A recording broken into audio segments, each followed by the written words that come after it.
Hello everyone. स्वागत है आपका एकलव्य स्टडी पॉइंट में। बच्चे, आज के इस वीडियो में हम प्री बोर्ड का जो हिस्ट्री का क्वेश्चन पेपर है केवीएस का वो डिस्कस करेंगे। ठीक है, ये केवीएस का क्वेश्चन पेपर है और ये 2022 का क्वेश्चन पेपर है और ये प्री बोर्ड का पेपर है। ठीक है, और इसमें हम क्या है, जो भी क्वेश्चन है उसको अच्छे तरीके से समझेंगे, डिस्कस करेंगे।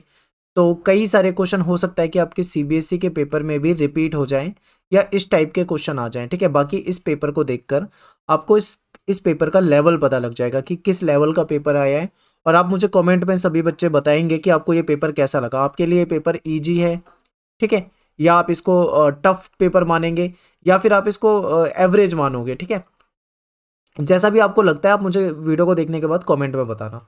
तो चलिए पेपर को डिस्कस करते हैं और देखते हैं। तो सेक्शन ए में आ जाते हैं। सबसे पहले सेक्शन ए में हमारे 1 मार्क्स के क्वेश्चन है जो कि एमसीक्यू क्वेश्चन आपको यहाँ पे शो हो रहे हैं। ठीक है, तो इसको देखते हैं, समझते हैं। तो पहला क्वेश्चन आपके सामने है कि हड़प्पा वासी सोना कहाँ से प्राप्त करते थे, यानी कि जो हड़प्पन लोग थे वो कहाँ से गोल्ड प्राप्त करते थे, कहाँ से मिलता था।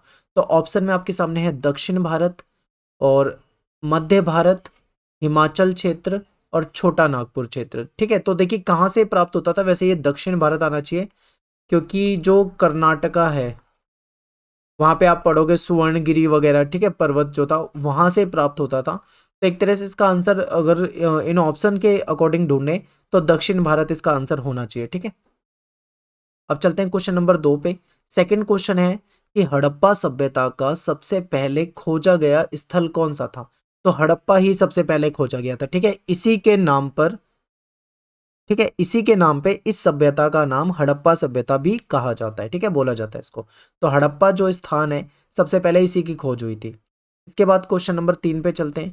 क्वेश्चन नंबर 3 जो है वो कह रहे हैं कि प्रयाग प्रशस्ति जो है वो इसकी जो रचना है वो किसने की थी। ऑप्शन देख लो एक बार आप ध्यान से।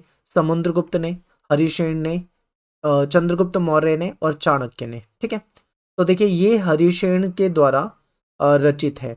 तो इसकी रचना किसने करी है, हरिशेन ने की है। ठीक है, तो ऑप्शन यहाँ पे बी जो ऑप्शन है हमारा ये आपका ठीक हो जाएगा। ठीक है, अब चलते हैं क्वेश्चन नंबर 4 की तरफ। इसमें देखिए क्या है, ये क्वेश्चन नंबर आपको 4 है। ठीक है, इसमें आपको क्या करना है, इनको आपस में मैच करना है कि जैसे भगवान बुद्ध है, इनसे रिलेटेड 4 घटनाएं आपको दे रखी है, तो उसको आपको सामने वाले से मैच करना है। तो जैसे भगवान बुद्ध थे तो इनका जो बुद्ध का जन्म हुआ था ये कहाँ पे हुआ था। तो इनका जन्म जो है ये लुम्बिनी में हुआ था। तो आप ऐसे करके मैच कर सकते हैं। ठीक है, और इन्होंने अपना पहला उपदेश कहाँ पे दिया था।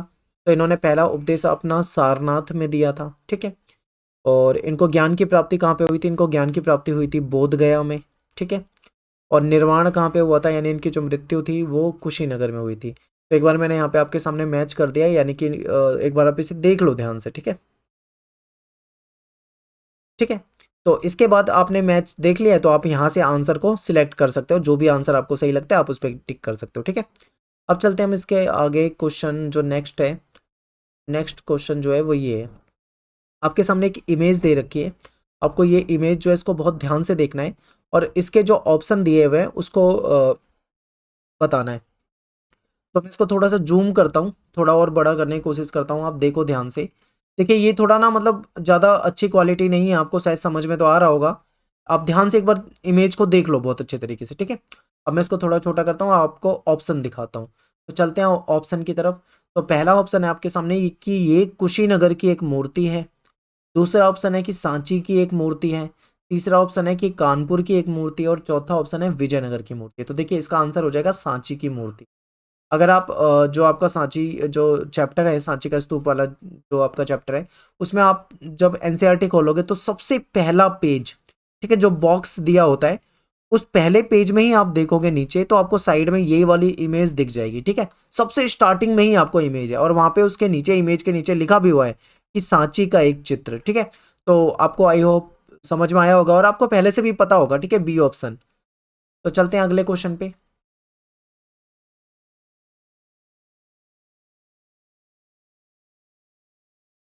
क्योंकि वो ब्लाइंड वाला क्वेश्चन है तो इसके आगे क्वेश्चन नंबर 6 ये वाला देख लेते हैं। यानी कि इनमें से कौन सा गण या संघ, यानी कि जो कौन सा गणास और संगास से संबंधित है। ऑप्शन में है कौशल, वज्जी, मगध, अवंती। देखिए वैसे ये सारे महाजनपद में हैं, लेकिन जो वज्जी है ये एक इसको गण और संघ के रूप में भी देखा जाता है, ठीक है। तो यहाँ पे इस ऑप्शन जो सी है ये आपका ठीक हो जाएगा। के बाद क्वेश्चन नंबर 7 देखिए एक बार। क्वेश्चन नंबर 7 है कि यूनानी राजदूत जो है मेगास्थनीज वो किसके दरबार में आया था? तो ये चंद्रगुप्त मौर्य के दरबार में आया था, ठीक है। 7th क्वेश्चन का आंसर हो जाएगा आपका चंद्रगुप्त मौर्य। और चलते हैं आगे। इसके बाद नेक्स्ट क्वेश्चन है आपका कथन और कारण वाला। तो क्वेश्चन है कि अल बिरूनी ने अपवित्रता की जो मान्यता थी उसको अस्वीकार किया, ठीक है, बिल्कुल। और उसका विश्वास था कि ये प्रकृति के नियम के विरुद्ध है। हर वह वस्तु जो अपवित्र हो जाती है वो अपने अपनी पवित्रता को, मूल स्थिति को प्राप्त करने की कोशिश करती है। क्या ये सही है स्टेटमेंट? तो इसका आंसर होगा हमारा बिल्कुल सही है। देखो अल बरूनी ने जो अपवित्रता की जो ब्राह्मणीय जो विचारधारा थी उसको स्वीकार नहीं किया था, ठीक है। तो यानी कि जो अपना कथन है ये बिल्कुल ठीक है। अब इसका जो कारण दे रखा है इसमें इसका विश्वास था कि ये प्रकृति के नियम के खिलाफ है, ये भी बिल्कुल सही है। यानी कि इसका आंसर क्या हो जाएगा? देखिए आंसर इसके जो कथन और कारण दोनों ही सही है। तो ऐसे हम क्या बोलेंगे कि कथन और कारण दोनों सही है, और जो आर है यानी कि जो कारण है वो एक ही सही व्याख्या करता है। यानी कि ऑप्शन आपका का जो है, यानी ऑप्शन जो आपका ए है, पहला ही ऑप्शन सही हो जाएगा कि दोनों स्टेटमेंट सही है और ये इसको एक्सप्लेन भी कर रहा है, ठीक है। कथन और कारण वाला अगर आपको क्वेश्चन समझ में नहीं आता है तो इस पे मैंने लास्ट ईयर से ये क्वेश्चन आपके सिलेबस में ऐड हुए थे, इस पे मैंने एक वीडियो बनाई थी। मैं आपको डिस्क्रिप्शन में लिंक दूंगा, आप डिस्क्रिप्शन जरूर चेक करना, ठीक है। डिस्क्रिप्शन में मैं आपको प्रीवियस ईयर के क्वेश्चन पेपर जो आए हुए हैं उनका मैंने सॉल्यूशन भी कराया हुआ है। तो मैं उसको आपको लिंक दूंगा जहां से आप पिछले कई सालों के क्वेश्चन पेपर के आंसर देख सकते हो, समझ सकते हो। प्लस में आपको ये जो कथन कारण वाले क्वेश्चन है ये कैसे करे जाते हैं, इसकी क्या ट्रिक होती है, कैसे हमें ये क्वेश्चन करना होता है, ये भी आपको लिंक दे दूंगा। तो आप उसे डिस्क्रिप्शन में जाके या फिर कमेंट बॉक्स में जाकर भी आप सर्च कर सकते हैं, ठीक है। वहां पे भी लिंक डाल दूंगा ताकि आप इजीली उसको ढूंढ पाएं। और इसके बाद एक क्वेश्चन है आपके सामने, ये क्वेश्चन नंबर क्या था, ये यहाँ पे क्वेश्चन नंबर नहीं दिख रहा है, तो चलिए छोड़ें इसे, क्वेश्चन पे आगे चलते हैं हम सीधा। अगला क्वेश्चन है हमारे सामने, travels in the Mughal empire, ठीक है। ये शायद 9वां क्वेश्चन होगा, ठीक है। Travels in the Mughal empire पुस्तक के लेखक कौन थे? तो ये जो लिखी गई है ये लिखी गई है फ्रांसुआ बर्नियर के द्वारा, ठीक है, फ्रांसुआ बर्नियर के द्वारा। तो यहाँ पे सी ऑप्शन जो है हमारा ठीक हो जाएगा। और इसके बाद question number 10, yes, question number 10 पे आते हैं। कह रहे हैं कि निम्नलिखित कथनों की जांच करें और जो सही है उस ऑप्शन को आपको चुनना है। तो अलवार और नैनार जो थे वो तमिल संत थे जो भगवान विष्णु और भगवान शिव के भक्त थे। क्या ये सही है? तो ये सही है यहाँ तक। आगे देखते हैं, ये एक स्थान से दूसरे स्थान पे भ्रमण करते थे और तेलुगु में अपने इष्ट की स्तुति में भजन गाते थे। तीसरा है कि वे जाति व्यवस्था और ब्राह्मणों की प्रभुता के खिलाफ थे। देखिए यहाँ पे आपके सामने 3 स्टेटमेंट दे रखी है और इसमें से आपकी एक स्टेटमेंट गलत है। एक बार मैं इसको रिमूव कर देता हूँ, आप जल्दी से देख लो। इसमें एक स्टेटमेंट गलत है, आपको ये पहचानना है कि वो कौन सी है गलत। तो इसमें आप बी को एक बार ध्यान से देखो, बी में एक छोटी सी मिस्टेक है, वो है ये तेलुगु। देखिए ये जो थे ये तमिल भाषा में अपने इष्ट की स्तुति गाते थे, ठीक है। तमिल आना चाहिए था, अगर तमिल होता तो ये भी आपका सही हो जाता, बट यहाँ पे तेलुगु है तो इसको हम सेकंड को कट कर देंगे, यानी फर्स्ट और थर्ड, ये हमारा पहला और तीसरा जो ऑप्शन है ये बिल्कुल ठीक है। तो अब आप यहाँ पे आ जाइए विकल्प में, यहाँ पे आपके सामने जो बी ऑप्शन है, ख ऑप्शन है, इसमें पहला और तीसरा दिखा रखा है तो ये हमारा सही हो जाएगा, ठीक है। चलते हैं क्वेश्चन नंबर 11 की तरफ। यस, क्वेश्चन नंबर 11 है आपके सामने कि इनमें से कौन से सूफी संत दिल्ली से नहीं जुड़े हुए थे? तो देखो शेख निजामुद्दीन औलिया दिल्ली से हैं, और ये शेख नशीरुद्दीन चिराग है दिल्ली, ये भी दिल्ली से है, दिल्ली यहाँ पे नाम ही आ रहा है। ख्वाजा कुतुबुद्दीन बख्तियार काकी, ये भी दिल्ली से हो जाएंगे। अब इसमें बच क्या रहा है? एक ही बच रहा है, शेख फरीदुद्दीन गंज शकर, ये दिल्ली से नहीं है, ठीक है। ये कहाँ पे थे? ये थे अजोधन से। अजोधन, अजोधन कहाँ पे है? पाकिस्तान में, ठीक है। तो ये जो है, ये जो इसका ऑप्शन डी है ये बिल्कुल अलग है, तो डी आपको यहाँ पे पहचानना था, बाकी तीनों क्या है? दिल्ली से संबंधित है, ठीक है। इसके बाद क्वेश्चन नंबर 12 पे आ जाइए। इनमें से किसके लिए गजपति शब्द का प्रयोग किया जाता था? ऑप्शन है विजयनगर के शासक के लिए, उड़ीसा के शासक के लिए, दक्कन के शासक के लिए, या दिल्ली के सुल्तान के लिए। तो देखिए ये जो गजपति जो शब्द होता है इसका मतलब होता है हाथियों का स्वामी, ठीक है, हाथियों का स्वामी। और वैसे इसका शाब्दिक अर्थ ये होता है, लेकिन ये कौन से शासकों के लिए इस्तेमाल होता था, ये होता था उड़ीसा के शासक के लिए, ठीक है। तो यहाँ पे बी ऑप्शन हमारा जो है वो सही हो जाएगा, यानी बी ऑप्शन। और इसके बाद अगला क्वेश्चन देखो, ये क्वेश्चन नंबर था हमारा 12, तो ये क्वेश्चन नंबर हमारा 13 होना चाहिए, ठीक है। क्वेश्चन है कि फारसी राजदूत, वो फारसी राजदूत आपको बताना है जिसने विजयनगर की यात्रा की थी और वहां की किलेबंदी की से काफी ज्यादा प्रभावित हुआ था। तो अब्दुल रज्जाक जो है, अब्दुल रज्जाक जो था उसने किलेबंदी के बारे में लिखा हुआ है, ठीक है। तो यहाँ पे ऑप्शन हमारा बी होना चाहिए। ये क्वेश्चन नंबर था हमारा 13, तो ये होना चाहिए हमारा क्वेश्चन नंबर 14। कह रहे हैं कि अमर नायक प्रणाली के संबंध में निम्नलिखित में से कौन सा कथन सही है। यानी कि आपके सामने 4 स्टेटमेंट दे रखे हैं, आपको उसे ध्यान से देखना है और आपको पहचानना है कि ये कौन से कथन इसमें सही है। क्या अमर नायक व्यापारी थे, तो ये गलत है। इस प्रणाली की मुख्य विशेषता मनसबदारी प्रणाली नहीं, ये जो दिल्ली सल्तनत में इक्ता प्रणाली थी उस प्रणाली से संबंधित है ये, ठीक है। तो मनसबदारी यहाँ पे कट हो जाएगा, यह गलत है। के बाद है अमर नायकों पर राजा का कोई नियंत्रण नहीं था, नहीं बिल्कुल गलत है ये, क्योंकि राजाओं का नियंत्रण होता था। राजा जो थे उनको वर्ष में एक बार बुलाते थे, वो उनको भेंट देते थे, अगर वो अपना नियंत्रण दिखाने के लिए कई बार उनका एक जगह से दूसरी जगह पे ट्रांसफर भी कर सकते थे, यानी कि उनका नियंत्रण होता था। यानी पहला स्टेटमेंट, दूसरा स्टेटमेंट, तीसरा स्टेटमेंट तीनों ही गलत है, तो चौथा जो है वो सही हो जाएगा।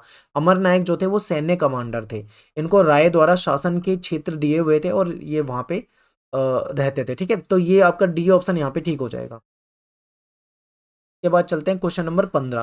क्वेश्चन नंबर 15 कह रहा है कि आपको इनको मैच करना है। अब देखिए यहाँ पे ना एक गलती है, गलती ये है कि आप ध्यान से देखेंगे तो यहाँ ऑप्शन गलत दे रखे हैं, ठीक है। मैं इसको एक बार रिमूव कर देता हूँ और आप देखो, मैं आपको समझाता हूँ, आप समझिए। देखिए, जो संथाल विद्रोह हुआ था, ठीक है, ये कब हुआ था, ये हुआ था 1855-56 के आसपास की बात है, ठीक है। अब आप एक बार ऑप्शन को ध्यान से देखो, क्या इसमें आपको 1855-56 दिखाई दे रहा है, नहीं दिखाई दे रहा होगा, चलिए कोई बात नहीं।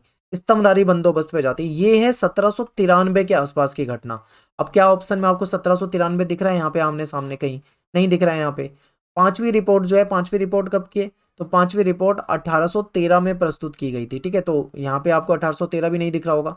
अमेरिकी गृह युद्ध की बात करें तो अमेरिकी गृह युद्ध जो है 1861 से 65 के आसपास की बात है।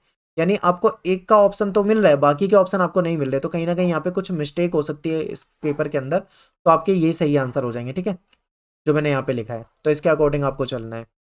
तो ये डेट आपको पता होनी चाहिए। मान लो आपको पता नहीं है पेपर में कि कौन सी चीज गलत है, तो आपको क्वेश्चन के नंबर वैसे ही मिल जाएंगे अगर गलत है टाइपिंग, जैसे यहाँ पे टाइपिंग की मिस्टेक है। लेकिन मान लो आपको पता नहीं है, आप क्या करोगे, आप तुक्के लगा दोगे, इसको उससे मैच कर दोगे, उसको उससे मैच कर दोगे, ऐसे कर दोगे और आ जाओगे। तो ये आपको पता होना चाहिए कि भाई कौन सी घटना कब से कब के समय में हुई थी, ठीक है। इसके बाद क्वेश्चन नंबर 16 देखो एक बार। दामिन ई कोह था, क्या था।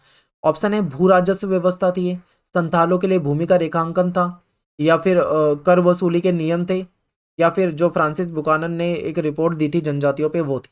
देखिए ये इसका बी ऑप्शन होना चाहिए, ये संथालों के लिए भूमि का रेखांकन था। यानी दामिनी कोह के तहत संथालों के लिए भूमि का रेखांकन कर दिया गया था और वो भूमि उनको दे दी गई थी और कहा गया था कि आपको उसका 10वां हिस्सा जोत के तैयार करना है, मतलब जो जंगल होते थे साफ सूफ करके तैयार करना होता था। इस तरीके से इनको लालच देके ये जमीन के टुकड़े दिए गए थे, ठीक है। तो बी ऑप्शन आपका ठीक हो जाएगा। क्वेश्चन नंबर 17 है कि ये गिलास फल एक दिन हमारे मुंह में आकर गिरेगा, इस उक्ति का जो किससे संबंधित है, ये अवध से संबंधित है, ठीक है। क्वेश्चन नंबर 17 जो है ये अवध से संबंधित। और आगे चलते हैं, 1857 का जो विद्रोह हुआ था उसकी शुरुआत कहां से हुई थी, तो मेरठ से हुई थी, ठीक है। अब चलते हैं क्वेश्चन नंबर 19 में। इसमें क्या करना है, आपको मैच करना है, यानी आपको इनके सामने मिलान करना है। तो एक बार ध्यान से देखो, इधर है अवध, झांसी, दिल्ली, कानपुर, इधर है नाना साहेब, बहादुर शाह, बिरजिस कद्र और लक्ष्मीबाई। तो आपको पता होगा जो झांसी है, लक्ष्मीबाई, इनको झांसी की रानी भी कहा जाता है, तो आप ऐसे मैच कर दो। और इसके बाद मान लो आपको ज्यादा नहीं आता, आपको एक ऑप्शन तो पता होगा 4 में से, जैसे कि मैंने मान लो आपको ये कंफर्म है कि झांसी लक्ष्मीबाई कंफर्म है, तो 2 को 4 से मिलाया है। तो एक बार आप ऑप्शन में देख सकते हो 2 को 4 से, यानी 2 को 4 से पहला ऑप्शन नहीं मिला रहा तो इसको कट कर दो, ये तो होगा ही नहीं, ठीक है। तीसरा ऑप्शन भी कट कर दो। अब 2 ऑप्शन है जो 2 को 4 से मिला रहे हैं, एक तो खा और दूसरा घ, यानी कि बी और डी, इसको हम बी बोल देते हैं, इसको डी बोल देते हैं। अब चलिए क्रॉस चेक करने के लिए और आगे चलते हैं। आपको पता होगा कि दिल्ली से बहादुर शाह जफर, ठीक है, यानी कि तीसरे का दूसरा। तो अब देखो इन दो ऑप्शन में तीसरे का दूसरा कौन दिखा रहा है, यानी तीसरे का दूसरा ये दिखा रहा है, तो आपका ये बी ऑप्शन होना चाहिए। ठीक है, बाकी मैं आपके सामने सारे ही मैच कर देता हूँ। अवध में आपका आ जाएगा बिरजिस कद्र, कानपुर में आपका आ जाएगा नाना साहेब। ठीक है, मैंने सारे मैच कर दिए, लेकिन मैं आपको एक तरीका बता रहा था कि अगर एक या दो आपको आते हैं तो आप इस तरीके से पहले उन दो पे टिक करके यहाँ पे मैच कर सकते हैं। ठीक है, ये तरीका है, वरना मैं तो ये कहूंगा आपको सारे आने चाहिए, आपको पहले से याद करके जाओ, आपके सामने ऑप्शन में ढूंढने की दिक्कत ही ना हो, आप डायरेक्ट ही लगाओ ये इस तरीके से। अब चलते हैं हम आगे क्वेश्चन नंबर 19 के बाद क्वेश्चन नंबर 20 की तरफ। क्वेश्चन नंबर 20 होगा ये, और इसमें कहा जा रहा है कि इनमें से किसने ये कहा था कि पृथक निर्वाचिका जो है एक ऐसे विष है, यानी एक ऐसा जहर है जो हमारे देश की पूरी राजनीति में समा चुका है। तो ये कहा गया था सरदार पटेल के द्वारा। ठीक है, तो ऑप्शन आपका यहाँ पे डी डी ऑप्शन हो जाएगा, सरदार पटेल। ठीक है, अब चलते हैं नेक्स्ट क्वेश्चन पे, यानी क्वेश्चन नंबर आपका ये होगा 21। क्वेश्चन नंबर 21 है कि संविधान सभा की भाषा समिति ने भाषा संबंधी जो गतिरोध हो रहा था उसको दूर करने के लिए फॉर्मूला विकसित किया था, इसमें से कौन सा तथ्य जो है वो सही नहीं है। तो देवनागरी लिपि में लिखी हिंदी भारत की राजकीय भाषा होगी, ठीक है, ठीक है, ये का ठीक है। और हिंदी को राजभाषा बनाने की ओर धीरे धीरे बढ़ना होगा, ये भी ठीक है, ये भी माना गया था। प्रत्येक प्रांत को अपने कामों के लिए कोई एक क्षेत्रीय भाषा चुनने का अधिकार है, यानी ये भी सही है। यानी आपका यहाँ पे ए, बी और डी ये तीन ऑप्शन तो बिल्कुल सही है, लेकिन जो सी ऑप्शन है इसको ध्यान से देखो, पहले 30 वर्ष तक सरकारी कामों में अंग्रेजी का इस्तेमाल जारी रहेगा, ये गलत है। ठीक है, 30 वर्ष की जगह कितने वर्ष था, आई होप 15 वर्ष था। एक बार आप बुक में देख लेना, क्रॉस चेक कर लेना, क्योंकि मुझे याद सही से आ नहीं रहा है। जहां तक मुझे याद आ रहा है कि 15 साल था, तो एक बार आप एनसीईआरटी में देख लेना, तो 15 वर्ष था, यानी कि आपका सी ऑप्शन यहाँ पे गलत हो जाएगा। ठीक है, अब चलते हैं हम अगले क्वेश्चन पे, यानी कि यहाँ पे हमारा जो सेक्शन ए था वो खत्म हो चुका है। अब सेक्शन बी में चलते हैं। सेक्शन बी में आपके क्या है, शॉर्ट आंसर टाइप क्वेश्चन है, जो कि 3 नंबर के क्वेश्चन है, 6 क्वेश्चन आपके टोटल है। 6 क्वेश्चन करने हैं जो कि 3 मार्क्स के हैं। 3 मार्क्स का मतलब है कि आपको 3 पॉइंट ही लिखने हैं। ठीक है, ज़्यादा बड़ा आंसर लिखने की जरूरत नहीं है। तो मैं आपके सामने बता देता हूँ आंसर। अब ध्यान से क्वेश्चन को देखो। सबसे पहले क्वेश्चन आपके सामने 22वां है, इसमें आपको 2 ऑप्शन दे रखे हैं। तो पहला क्वेश्चन पढ़ते हैं कि मुहरे जो थी, हड़प्पाई जो मुहर थी, वो किस प्रकार हड़प्पा सभ्यता की महत्वपूर्ण स्रोत थी। तो देखिए जो हड़प्पा की जो मुहर है ये एक विशिष्ट पुरावस्तु है, क्योंकि हड़प्पा के बारे में जानकारी मिलती है। ठीक है, तो इसको हम विशिष्ट पुरावस्तु की कैटेगरी में डालेंगे। तो पहला पॉइंट तो आपको ये लिखना है।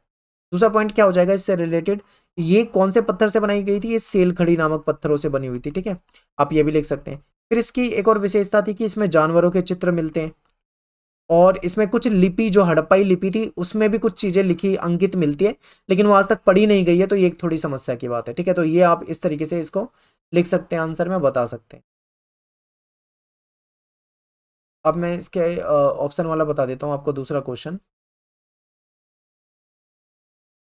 अगला क्वेश्चन है कि विशाल स्नानागार जो था इसकी 3 प्रमुख विशेषता बताओ। तो देखो ये आयताकार जलाशय होता था। ठीक है, याद रखना, आपको पहला पॉइंट ये लिखना है कि विशाल स्नानागार जो था ये एक आयताकार जलाशय था। इसके चारों तरफ क्या होता था, एक गलियारा होता था, यानी एक गलियारी एक गैलरी टाइप की होती थी। ठीक है, फिर नीचे जाने के लिए सीढ़ियां होती थी, आप ये भी लिख सकते हो कि नीचे जाने के लिए सीढ़ियां होती थी तल पे जाने के लिए।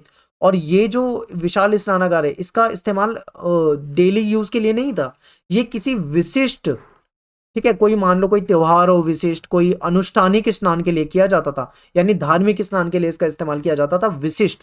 तो ये आप यहाँ पे 3 पॉइंट मैंने आपको बताया, आप लिख सकते हो। ठीक है, अब चलते हैं क्वेश्चन नंबर 23 पे।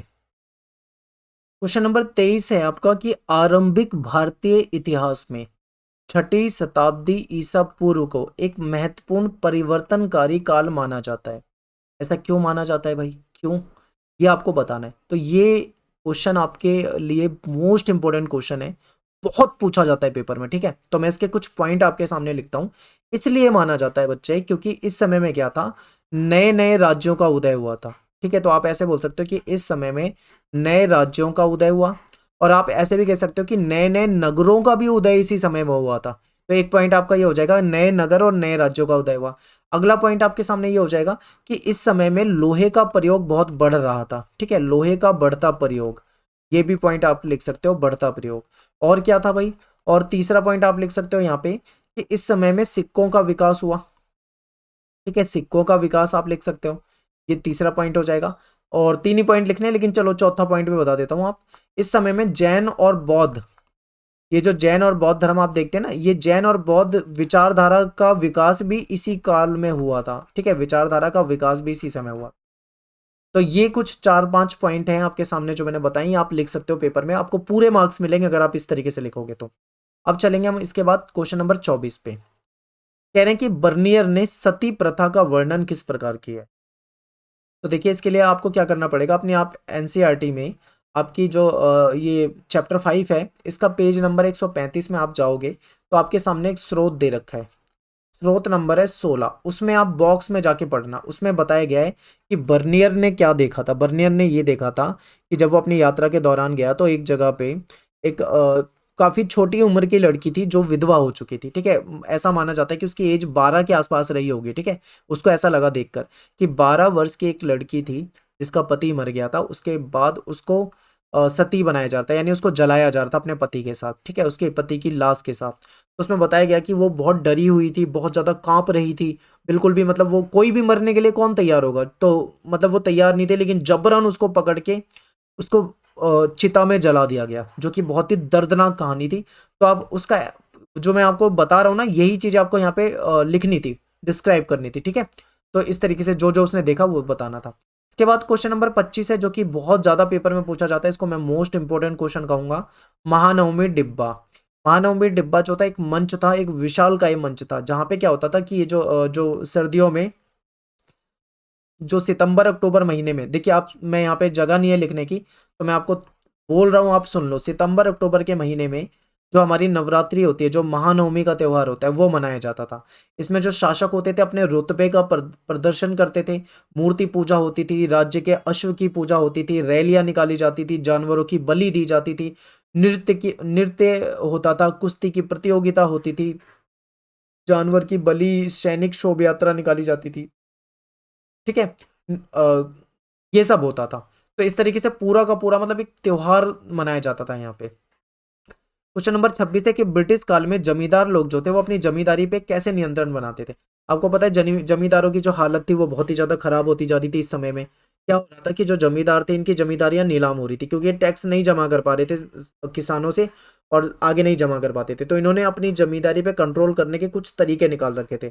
जैसे कि ये क्या करते थे, फर्जी बिक्री वगैरह करवा देते थे, फर्जी बोलियां लगवा देते थे, बेनामी बिक्री करवा देते थे, परिवार की स्त्री के नाम पे, अपने परिवार में किसी महिला के नाम पे जमीन करवा देते थे। ठीक है, या फिर मान लो कोई बाहरी व्यक्ति खरीद लेता है तो उसको उसको मार पीट के भगवा दिया जाता था, ये करा जाता था। तो इस तरीके से कहीं ना कहीं अपनी जमींदारी को नियंत्रण में रख लेते थे। इसके बाद क्वेश्चन नंबर है 27। क्वेश्चन नंबर 27 है कि सहायक संधि व्यवस्था क्या थी। तो सहायक संधि व्यवस्था एक तरह से थोपी जा रही थी, ये 1798 में लाई गई थी लॉर्ड वेलेजली के द्वारा। ठीक है, लॉर्ड वेलेजली इनके द्वारा। और इसमें क्या, इसमें कुछ शर्तें थी, ये शर्तें आपसे पूछी गई। शर्तें ये थी कि अंग्रेज जिस व्यक्ति से, जिस शासक से, जिस सहयोगी से ये संधि कर रहे हैं, उसकी सहायता करने की, मतलब उसकी रक्षा करेंगे। अंग्रेज जो हैं जिसके साथ ये संधि कर रहे हैं उसकी रक्षा करेंगे। ठीक है, पहले तो ये थी। फिर क्या करना होगा, जो जिसने संधि करी है उसके क्षेत्र में अंग्रेज अपनी एक सैनिक टुकड़ी रखेंगे। सैनिक टुकड़ी अंग्रेजों की रहेगी, और उस सैनिक टुकड़ी का पूरा खर्चा, पूरी व्यवस्था जो है वो कौन अपनाएगा, वो वही करेगा जिसके साथ ये संधि हो रखी है। ठीक है, और इसके बाद सहयोगी जो है वो किसी दूसरे, अगर उसने ये वाली संधि, सहायक संधि कर ली है, तो फिर सहयोगी कोई दूसरी किसी राजा से कोई संधि नहीं कर सकता। ठीक है, बिल्कुल रोक थी, कोई संधि नहीं करेगा, ना ही वो किसी युद्ध में भाग लेगा। तो ये सब था, यानी कहीं ना कहीं ये संधि करके उनको कंट्रोल किया जा रहा था। ठीक है, शासकों को कंट्रोल किया जा रहा था ताकि वो मतलब बिल्कुल अंग्रेजों के कंट्रोल में रहें।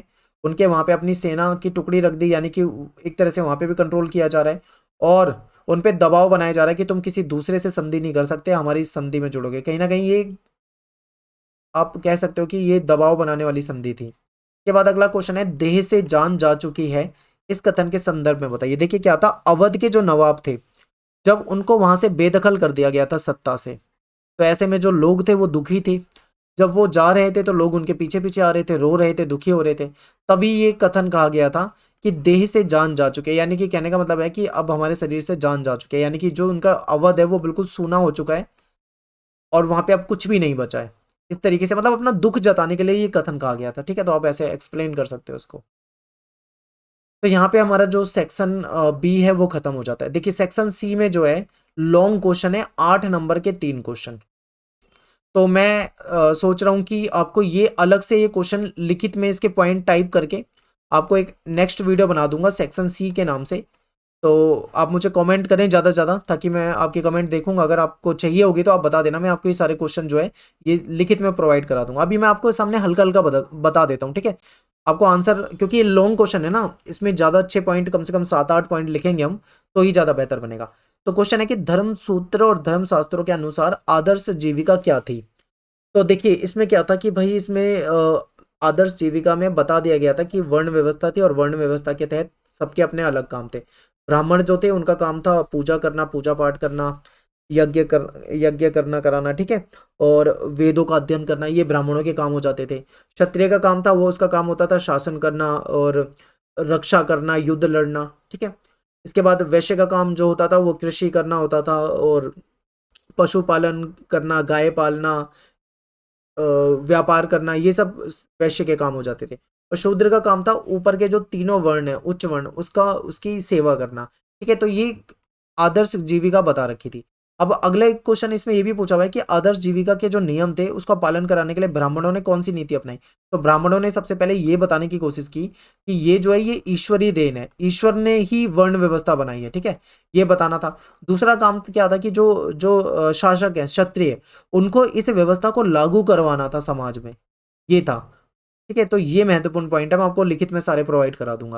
इसके बाद देखो इसके ऑप्शन में एक और क्वेश्चन है कि प्राचीन समय के सामाजिक मूल्यों के अध्ययन के लिए महाभारत जो एक अच्छा स्रोत है, आपको इसकी विवेचना करनी है। बिल्कुल, क्योंकि महाभारत से उस समय काल के दौरान जो समाज में स्थिति थी उसके बारे में पता लग जाता है, ठीक है। समाज में क्या लोग काम करते थे के बारे में पता लग जाता है, कैसी विचारधाराएं थी, कैसी धार्मिक प्रथाएं थी, सब कुछ मतलब हमें महाभारत से पता लग जाता है।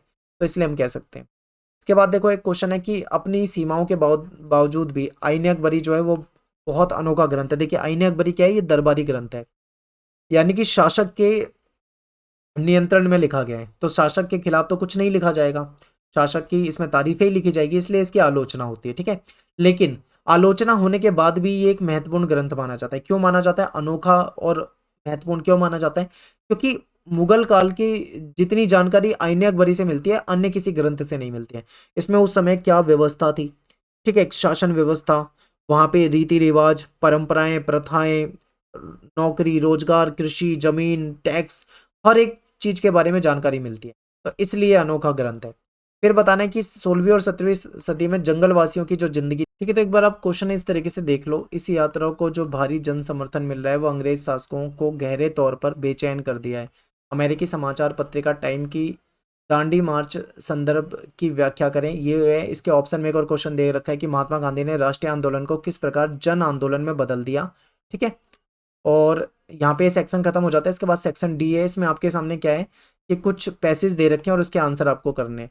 तो मैं आपको क्या करूँगा, ये पेपर जो है मैं टेलीग्राम ग्रुप में डाल दूंगा, आप वहाँ से इस पेपर को डाउनलोड करो, और ये जो क्वेश्चन है ये आप वहाँ से सॉल्व कर सकते हो, ठीक है, वहाँ से देखकर। और 8 मार्क्स के क्वेश्चन आप कमेंट कर दो, मैं 8 मार्क्स क्वेश्चन की अलग से वीडियो बना देता हूँ, उसमें मैं आपको सारे के सारे क्वेश्चन डिस्कस कर देता हूँ। तो वहाँ पे आपको ये क्वेश्चन देखने को मिल जाएंगे, ठीक है। तो मिलते हैं फिर आपसे नेक्स्ट वीडियो में। थैंक्स फॉर वॉचिंग सभी को। जय हिंद, जय भारत।